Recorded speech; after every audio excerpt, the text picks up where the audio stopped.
Merci beaucoup surtout à Vincenzo de m'avoir invité, parce que j'ai pris beaucoup de plaisir en fait à retravailler sur le texte du Caballero de Olmedo et surtout à travailler sur la version qu'en donne Camus, que je ne connaissais pas et qui m'a beaucoup intéressée. Bon, merci.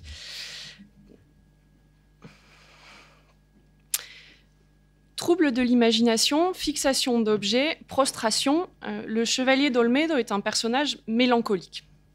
Je ne suis pas la première à le dire, Marc Witz et Anne Telade, entre autres, l'ont dit avant moi. Et avant eux, Camus, qui explicite le diagnostic, ce que la pièce originelle, la pièce de Lope, ne fait pas. Il y a 3 exemples, je pourrais citer, de citations où le texte de Lope parle de tristeza, à 3 reprises, ce que Camus rend par le terme de mélancolie. Donc il identifie très clairement la maladie. Je voudrais montrer ici comment Camus, justement, qui identifie très bien la maladie et ses symptômes, se situe par rapport à cette mélancolie dans une pièce dans laquelle il voyait courir, je le cite dans l'avant-propos, la passion de vivre, et dont il célébrait, projetant une partie des qualités qui sont à ses yeux celles du théâtre du siècle d'or dans son entier, l'énergie et le mouvement. Pour ce faire, je voudrais montrer comment il altère la syntaxe qui informe la mélancolie dans le Caballero de Olmedo, car, comme le perçoit Camus, dans la pièce de Lope, la mélancolie est affaire de syntaxe, au sens large de structure et d'agencement de l'action, mais aussi et surtout au sens strict d'ordre des mots. La mélancolie est liée à la structure de la pièce, mais de manière analogique et paradoxale. Je m'explique. Anne Telade fait remarquer à très juste titre que dans la pièce de Lope, la mélancolie est première et de ce fait inexpliquée. Elle ne fait pas suite à une déconvenue amoureuse, elle est présente avant même la déclaration d'amour à Inès, laquelle sera par ailleurs reçue favorablement. Il s'agit donc d'un amour correspondido, et du point de vue d'Alfonso, la rivalité avec Rodrigo, prétendant d'Inès, opère sur un autre plan. Alfonso le dit lui-même, il n'éprouve aucune jalousie, ne doute nullement de l'amour d'Inès. C'est donc un amant comblé, de sorte que lui-même perçoit l'anomalie dont relève sa mélancolie. Je cite, voilà, c'est la citation que je vous avais sous les yeux, je cite pour aller plus vite directement la traduction de Camus, dans laquelle le personnage relève ce caractère anormal de sa mélancolie. Je vis dans un amour heureux et je devrais m'étonner qu'un homme aimé et préféré entre tous puisse mourir de tant de tristesse, puisse se nourrir, le lapsus est intéressant, puisse se nourrir tant de tristesse. La première scène de la pièce, célébration paradoxale de l'amour, est ainsi plongée dans une étrange mélancolie que l'on peut lire soit comme l'inflexion érotique d'un tempérament mélancolique préexistant, soit comme le premier symptôme d'un amour qui se confond d'entrée avec la mélancolie. On reconnaît instantanément, comme le font Fabia et Teillo, dans la scène suivante, les symptômes de la mort Ereos. Dice Fabia, ¿tiene algún achaque? À propos d'Alfonso, Teillo répond si. ¿Qué enfermedad tiene? Amor. Par la suite, les accès mélancoliques du héros vont ponctuer l'évolution de l'intrigue et surtout anticiper le dénouement dans la mesure où les images morbides qui assiègent l'esprit troublé du mélancolique finiront par s'actualiser. Le phénomène est récurrent, mais le cas le plus remarquable est celui du songe rapporté par Alonso à Teillo à la fin du 2e acte. Donc j'ai revérifié, à propos de la question que posait Christophe, Camus traduit par rêve, en fait. Donc il l'interprète comme un songe. Son évocation pétrifie Alonso au moment du départ. Il est sur le départ, elle le paralyse, littéralement. Ce qui est le symptôme d'un englument mélancolique qui oscille dans la pièce avec un constat va-et-vient dans l'espace. Ce songe, plus concrètement, donc la vision, le songe, qui est songe et vision, met en scène les amours de 2 oiseaux, l'intervention d'un rival, El Azor, qui transforme le rêve d'amour en tragédie sanglante. Ce à quoi rêve Alfonso et ce qu'il voit, c'est sa mort sanglante sous les armas desiguales de Rodrigo, suivi du llanto de sa dame, Inès. La vision mélancolique sur laquelle se clôt le deuxième acte, autour de ce songe, anticipe ainsi ce qui sera le dénouement de la pièce.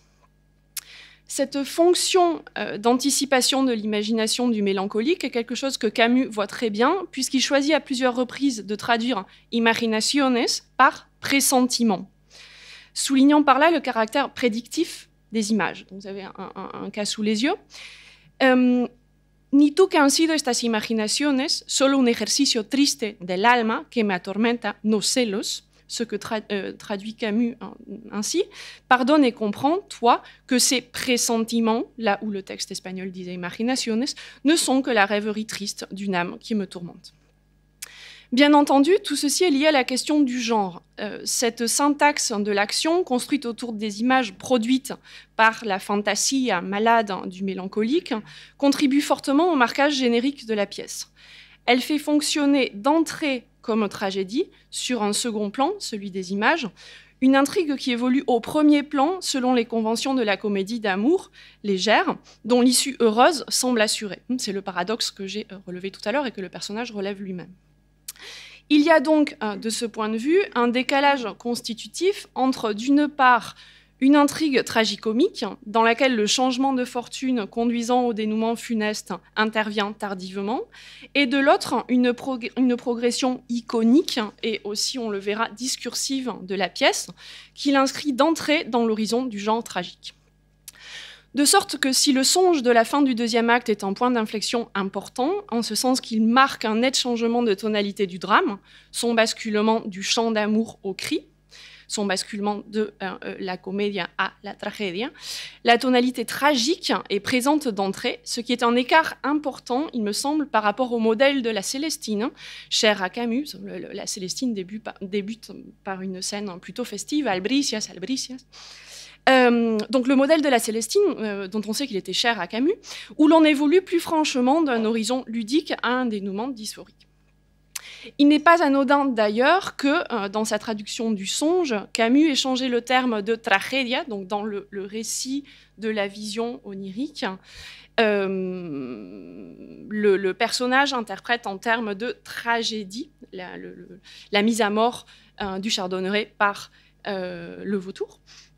Et le texte de Lope fait apparaître le terme de tragédia à ce propos. Donc, ce que voit la dame est en fait la tragédie de la mort de l'amant. Et il y a un glissement aussi dans la traduction, en fait, là où on avait donc tragedia, al triste chillido teio débiles secos de Laura respondieron, y no lejos lamentando su desgracia su esposa, que en un jazmín la tragedia viendo estaba. Ce que rend Camus, avec un petit déplacement, je lis directement la relative, qui avait assisté au drame et pleuré sur son malheur. Donc il n'est pas anodin que dans sa traduction du songe, Camus ait changé le terme de tragédia par celui de drame, catégorie générique qui devait lui sembler plus adaptée aux contradictions et aux ambiguïtés de la pièce. Camus, un herméneute, mais aussi adaptateur, on essaiera de voir comment, fait ainsi une lecture de la pièce qui tente à occulter l'obscurité inscrite par l'imagination mélancolique bien avant le dénouement et dès la scène inaugurale de la pièce. Sans doute parce qu'il est fasciné par l'extraordinaire vitalité de cette pièce, son énergie. Il suggère dans le cahier, le carnet rouge que citait ce matin Vincenzo, une comparaison avec la danse, en citant Meredith, donc dans une traduction française, il nous reste l'impression d'un mouvement animé de pieds. Et sans doute parce qu'il cherche à rendre compte en fait, de cette vitalité. Décrivant l'évolution de la pièce de Lope dans ce même carnet, il écrit ainsi, et c'est ce qui donnait son titre à ma présentation, « Début éclatant, assombrissement progressif ».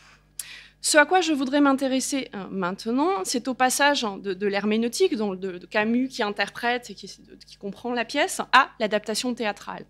Et essayer de montrer comment, justement, l'adaptation de Camus aboutit à une version infiniment plus lumineuse, pour rester dans les analogies picturales et dans les questions de coloris, que celle de Lope, en altérant justement la syntaxe mélancolique de la pièce. Camus n'altère pas la dramaturgie, qui respecte à la lettre en conservant l'agencement structurel de la pièce espagnole. Toutes les séquences de l'action ainsi que leur ordre sont maintenus tels quels. Ce qu'il touche, c'est la langue. Il présente d'ailleurs ce travail sur la langue comme un prérequis nécessaire à la correcte diction et interprétation du texte de théâtre. C'est un texte qui a été lu hier, mais je crois qu'il peut être intéressant de le reprendre. Il dit, donc dans l'avant-propos de sa version de la pièce, « De la libre adaptation au strict mot à mot, il y a plusieurs façons de concevoir la traduction d'une œuvre dramatique. Il me semble cependant qu'aucun traducteur ne devrait oublier que Shakespeare, par exemple, ou les grands dramaturges espagnols, écrivaient d'abord pour des comédiens et en vue d'une représentation. N'importe quel acteur sait qu'il est difficile de dire une réplique qui commence par un participe présent ou par une subordonnée. Une telle phrase, courante dans les traductions dont nous disposons, manque de ce qu'on appelle au théâtre l'attaque. Une proposition principale, le verbe actif, le cri, la dénégation, l'interrogation, le vocatif sont au contraire les éléments d'un texte en action qui exprime directement le personnage en même temps qu'il entraîne l'acteur. Mon hypothèse est que les choix de traduction de Camus dans son adaptation d'El Caballero de Olmedo, et en particulier l'altération de la syntaxe, ont un double effet.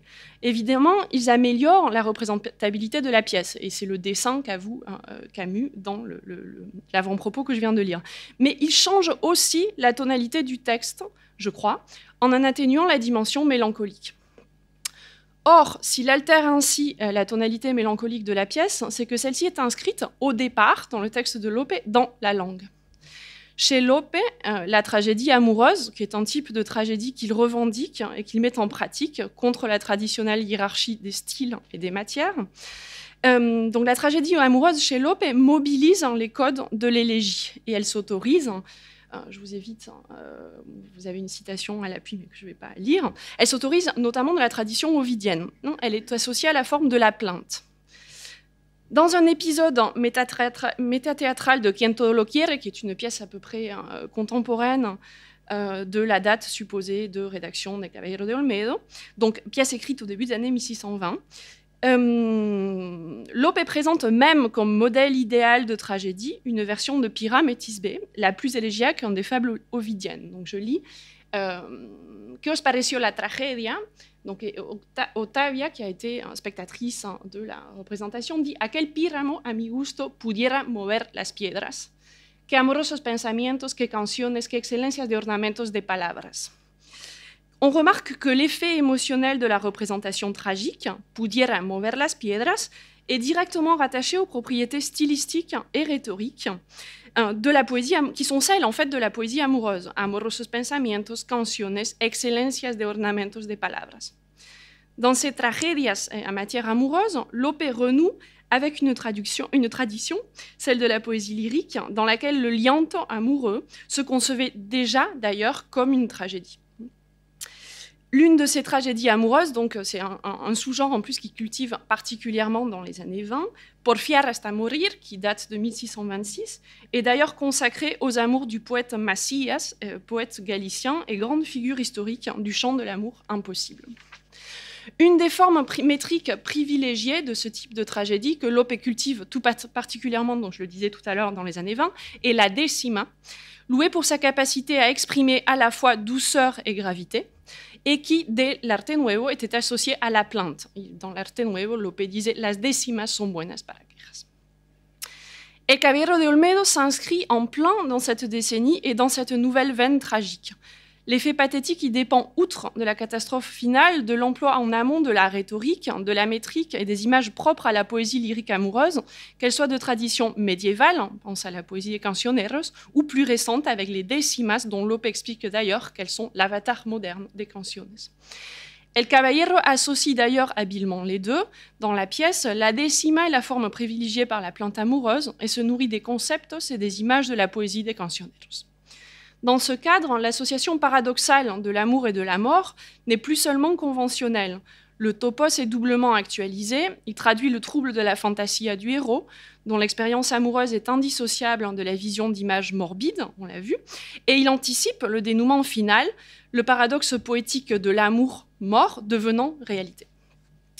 Du point de vue stylistique, l'emprunt à la tradition de la poésie des cancioneros suppose le recours à une langue dense, particulièrement enchevêtrée, faite d'associations antithétiques dont les paradoxes sont soulignés par la syntaxe entrecoupée de la phrase.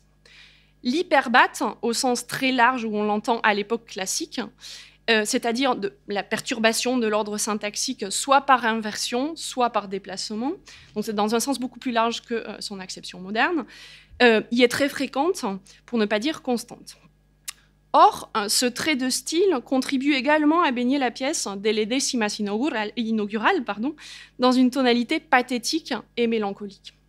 Rien d'étonnant à cela, puisque c'est un fait bien attesté dans les rhétoriques classiques que l'hyperbate est porteuse de pathos. Longin explique d'ailleurs le phénomène à la fois du point de vue du locuteur et du récepteur, puisque l'hyperbate mimétise, selon lui, le désordre passionnel et qu'elle produit également un effet pathétique. Donc, que fait Camus de cette langue entrecoupée, faite d'hyperbates, prise dans ce sens très large, du Caballero de Olmedo? Il la contredit rarement. En revanche, il la simplifie, parfois en l'expliquant, et surtout, il la rectifie en altérant notamment l'ordre des mots. Il en va d'un nécessaire travail d'adaptation, donc adaptation de la langue à la scène, on l'a vu, c'est ce qu'il explique dans l'avant-propos que j'ai lu, adaptation du vers à la prose, et adaptation de la syntaxe de Lope aux limites propres à la syntaxe du français. Et d'ailleurs, à l'époque classique, l'hyperbate se retrouve souvent au cœur des débats sur les langues et leurs idiosyncrasies syntaxiques. Les langues romanes supportant moins bien les torsions qui sont beaucoup plus naturelles en grec et en latin. On sait par ailleurs que Camus, prosateur, est à la fois partisan de la clarté et dans une conférence de 1946, il déclare révolue la période de révolte contre la clarté et de la phrase elle-même. Et on sait aussi qu'il est particulièrement attentif à l'ordre des mots. Dans La Peste apparaît ainsi un apprenti écrivain grand qui s'essaie à la prose et on le voit travailler à une phrase dont il écrit 3 versions toutes distinctes par le choix qu'elles font de l'ordre des mots. Donc j'ai essayé de le figurer avec des couleurs, mais vous voyez les déplacements en fait des groupes. Donc, par une belle matinée du mois de mai, une élégante Amazone parcourait, montée sur une superbe jument à Lausanne, les vallées fleuries du bois de Boulogne. Et ensuite, vous avez des versions différentes. Et il existe encore une 4e version par simplification radicale, due à la suppression des adjectifs. En fait. Donc, l'ordre des mots, c'est quelque chose qui vraiment est fondamental chez Camus. Et c'est remarquable quand on lit sa traduction, qu'il a vraiment été très attentif à l'agencement en fait, phrastique. Donc, j'en viens maintenant à cette histoire du réagencement de l'ordre des mots dans les adaptations, dans l'adaptation camusienne du texte du Caballero de Olmedo, en vous montrant quelques cas justement de rupture d'hyperbate, prise dans ce sens très large, ou de réagencement syntaxique de la phrase, parce que ça me semble assez remarquable. Donc je ne vais pas les développer tous, mais vous en avez ici. Donc, texte de Lope, de los espíritus vivos de unos ojos procedió este amor que me encendió con fuegos tan excesivos. Rectification.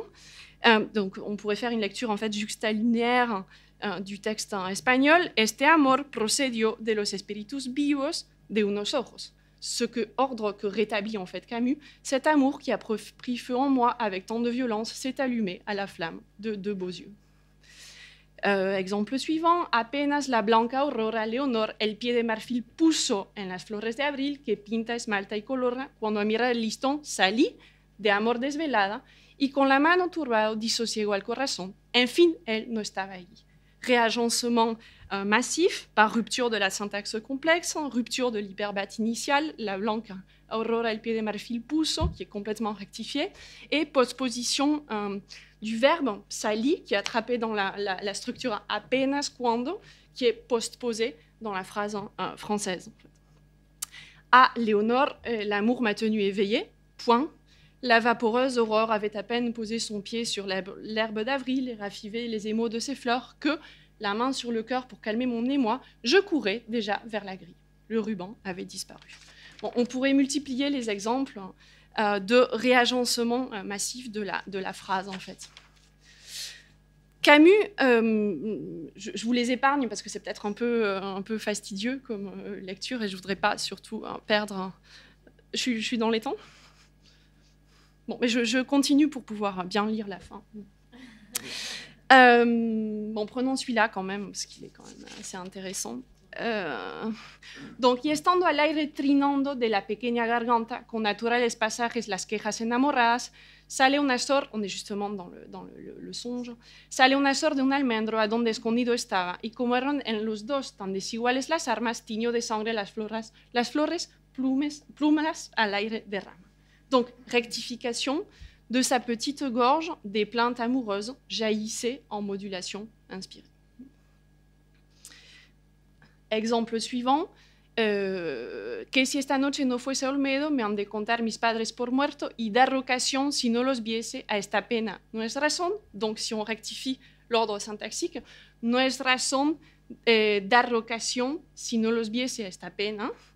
Donc Camus simplifie radicalement, je ne veux pas leur causer ce chagrin. Otro exemple, de sueños y fantasías, si bien falsas ilusiones, han nacido estas razones, que no de sospechas mías, donc la présentation positive. Aucun soupçon ne parle en moi, donc il fait remonter le premier vers, la première position, mais de songes et des chimères, de vaines illusions. Là, il y avait un rapport de subordination qui modélisait en fait le premier vers, de sueños y fantasías, si bien falsas ilusiones, en fait il met tout sur le même plan, mais de songes et des chimères, de vaines illusions qu'il faut dissiper. Voilà, donc je continue mon affaire. Donc Camus rectifie donc une langue oblique et heurtée, inventant un ordre des mots adapté à la représentation théâtrale. Collatéralement, intentionnellement ou non, il altère profondément, je crois, la tonalité mélancolique de la pièce. L'énergie et la course de la phrase, rapide, claire et bien droite, l'emportent sur les torsions et les ruptures pathologiques du vers mélancolique. La phrase concorde ainsi avec la dramaturgie de l'espace, tout en mouvement. D'autres modifications plus visibles, quoique moins fréquentes, me semblent aller dans le sens de cette intention d'accentuer l'énergie de la pièce, de faire entendre aussi la vie et la joie en tension avec la mort. Ainsi, les choix de traduction qui font justement entendre le terme de joie, qui revient comme une litanie tant il est répété, là où Lope emploie des mots tous différents, alegria, gloria, gusto, contento, invocation joyeuse qui intervient au voisinage d'ailleurs des moments les plus pathétiques. Ainsi, après le récit du songe, dans le dénouement de l'acte 2, donc je cite directement la traduction de Camus. « Oui, oui, Tello, tu as raison, Inès m'attend, partons en joie », le texte dit « alegres » pour Medina. « Prévoir la mort, c'est souffrir et mourir deux fois. Inès seule peut me faire mourir, non de souffrance, mais de joie », là où le texte espagnol dit « gloria », donc on répète deux fois le même terme. On a exactement la même chose au moment de la scène des adieux. Il ne fallait pas moins que le chagrin de ce départ pour altérer la joie, contento, que tu m'as donnée aujourd'hui, toi le plus parfait des chevaliers, l'unique pensée des dames. Même chose un peu plus loin. Pendant tous ces jours, j'ai cheminé au fond d'âpres défilés, plein de folles idées, consolé au milieu de mes tristesses, triste au cœur de mes joies, alegrias, joie, joie. Et c'est encore plus remarquable dans la scène du consentement paternel, où donc Inès avoue son amour pour Alonso et obtient la permission de son père pour l'épouser, qui précède le récit en fait de la mort d'Alonso. Donc je garde seulement la joie, le texte dit mucho gusto, que me donne un choix si légitime et ton désir de te marier, c'est le père qui parle. Ensuite, c'est Inès qui parle. J'embrasse 1000 fois vos genoux, je suis folle de joie, loca de contento. Et ensuite, Don Pedro s'adressant à sa fille, Don Pedro avançait et baisait sa main. Inès répond, pardon pour la typographie qui ne colle pas. Inès répond alegre, donc ce que Camus traduit par avec joie. Donc dans la même scène, vraiment le terme est répété à l'envi, joie, joie, joie.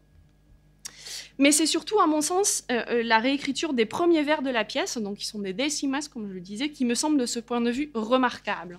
Donc je vais me livrer un exercice de lecture pour lequel je ne suis pas particulièrement douée, mais j'espère que ça sera probant. Donc je lis décimas par décimas, il y en a 3, et la traduction qu'on donne à Camus. Amor, no te llame amor el que no te corresponde, pues que no hay materia donde imprima forma el favor. Naturaleza en rigor conservó tantas edades correspondiendo a amistades, que no hay animal perfecto si no asiste a su concepto la unión de dos voluntades. Version de Camus. Aimer n'est rien, il faut être aimé. L'amour solitaire n'est pas digne de son nom.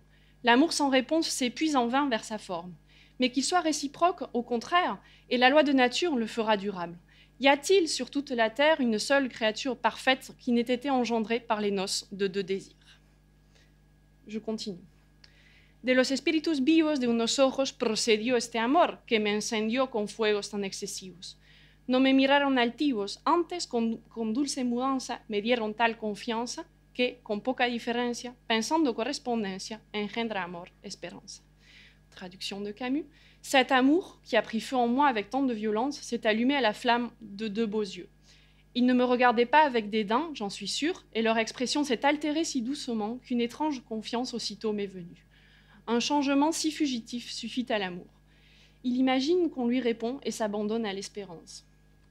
Dernière décima. Ojos, si ha quedado en vos de la vista el mismo efecto, amor vivirá perfecto, pues fue engendrado de dos.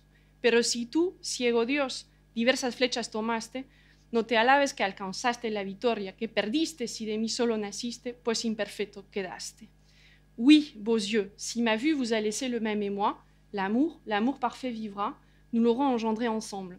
Mais si toi, aveugle Dieu, t'es servi de flèches différentes, ne te presse pas de triompher. Né de moi seul, tu vivras mutilé, la défaite sera ton partage. L'attaque dynamique est assertive et non plus invocative. Aimer n'est rien, il faut être aimé. L'amour solitaire n'est pas digne de son nom. L'explication des abstractions conceptuelles, el que no te corresponde, naturaleza imprime, la question de la forme, avec tout son arrière-plan néoplatonicien, la rupture des hyperbates et de la structure syntaxique, l'introduction d'exclamations, d'interrogations, efface la tonalité plaintive et sombre inscrite dans les décimas inaugurales de la pièce de Lope. La prose devient célébration lumineuse de l'amour réciproque et des créatures parfaites qu'elle engendre. Par ce geste de réécriture, qui contraste avec une traduction par ailleurs très fidèle au texte, Camus donne au Caballero de Olmedo le début éclatant qu'il n'a pas complètement dans sa version originelle. Ce faisant, en altérant la syntaxe de ses phrases inaugurales, il altère la syntaxe de la pièce, repoussant, je crois, un assombrissement déjà en œuvre au seuil de la pièce de Lope. Merci beaucoup.